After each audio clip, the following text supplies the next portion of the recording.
Mixtures can be classified as either homogeneous or heterogeneous, and like we said earlier, if a mixture is homogeneous, you call it a solution. Okay, you're probably familiar with the term, and you associate the term with something in water, a liquid. But a solution doesn't have to be doesn't have to be liquid. It can be a solid, like brass, for example. It's a solid mixture. Okay, and air actually is a gas mixture.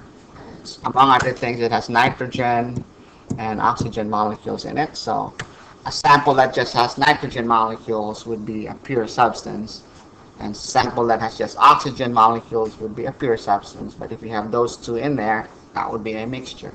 And if you can't tell one from the other, you can't tell them apart, that's a solution. Of course, if you can see dust particles floating in your air, that's technically heterogeneous. Okay.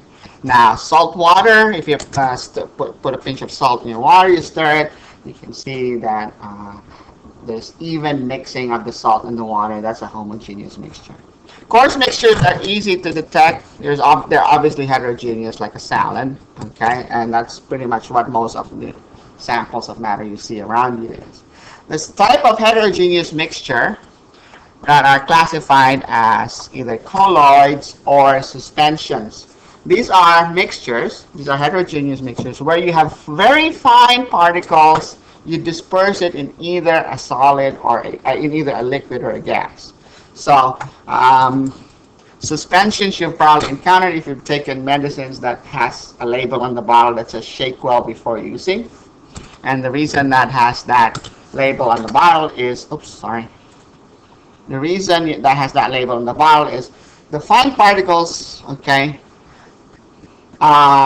they're kind of small to be, but they're large enough to be seen by the unaided eye. So, but they're fine enough that they're evenly dispersed. But if you let it sit there on standing, those fine particles will just settle to the bottom. That's why you're told to shake the medicine bottle before using. Colloids, okay, is sort of halfway between a suspension and a solution. The fine particles, okay, are so small compared to those in the suspension that they're visible only if you shine light on your mixture. Okay, so you have to shine a bright light on your mixture to see the particles that are dispersed. And so they're small enough that they do not settle on standing. Okay, now the light that you see, the phenomenon that you observe when you shine a bright light on a colloid is known as the Tyndall effect. So an example of a colloid is fog. Okay, so that's very fine particles of liquid water dispersed in air.